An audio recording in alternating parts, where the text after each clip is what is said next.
Hello, bachcho. Let's read the following question.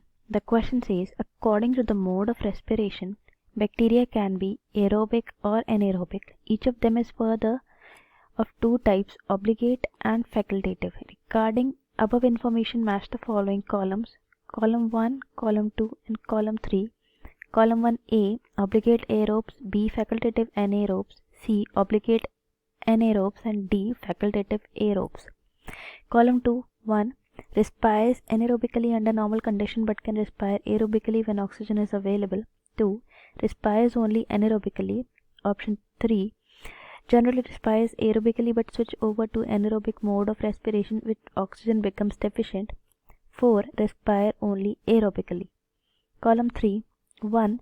Bacillus subtilis. 2. Halophiles. 3. Clostridium botulinum. 4. Rhodopseudomonas. So, codes are A, B, C and D. Option A 41331432. Option B 41322314. C 12213443. And option D 43342112. So, हमारा यहाँ पे जो की concept है वो है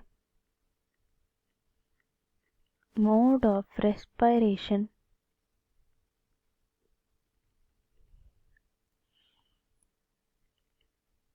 इन bacteria.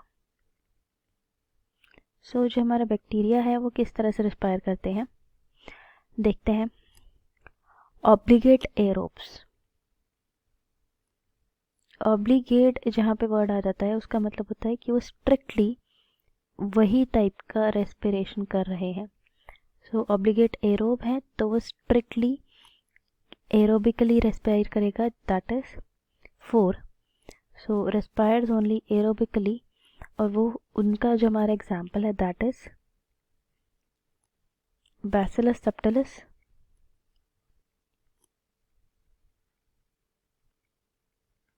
तो ये स्ट्रिक्टली एरोब होता है, ऑब्लिगेट एरोब है। देन सेकेंड हम बात करते हैं फैकल्टेटिव एनाएरोब की। फैकल्टेटिव एनाएरोब। सो जो फैकल्टेटिव एनाएरोब होते हैं वो जनरली एरोबिकली रेस्पायर करते हैं बट कभी कभी दे एनारोबिक हो जाते हैं। सो फैकल्टेटिवली एनाएरोब है तो क्या करेंगे वो generally they will be aerobic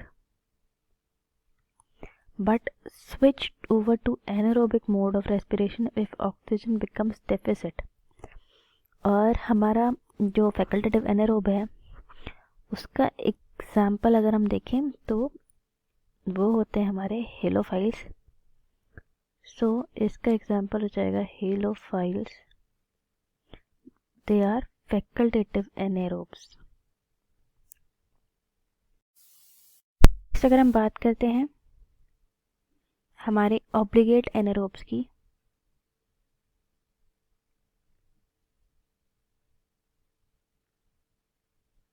जो केवल एनाएरोबिकली रेस्पायर करेंगे। सो वो हो जाएंगे हमारे ऑब्लिगेट एनाएरोब का अगर हम एग्जाम्पल देखें तो ये केवल एनाएरोबिकली रेस्पायर करते हैं और उनका जो एग्जाम्पल है that is clostridium botulinum. So ये एनाएरोबिक होता है, सो जिसका एग्जाम्पल हो जाएगा that would be 3। Then so next हमारा है D that is facultative aerobe, जो जनरली होता है anaerobe. So facultative aerobes generally होते हैं एनाएरोब्स but under normal conditions they can respire aerobically when oxygen is available, so they are facultative aerob।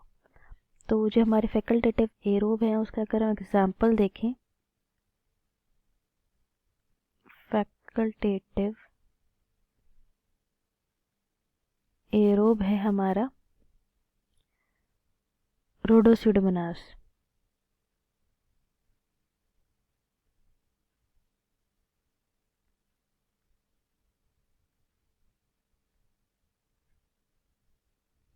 सो हमारा जो fourth का हो जाएगा that would B Rhodopseudomonas.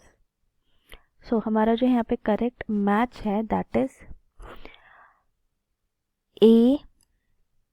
A goes with 4 and then it goes with 1. B goes with 3 and then it goes with 2. C goes with 2 and then it goes with 3, Clostridium, and 4 goes with 1 and then it goes with 4. So हमारा यहाँ पे जो correct sequence हो जाएगा that would be option B. That is the answer to this question. I hope you understood it well. All the best.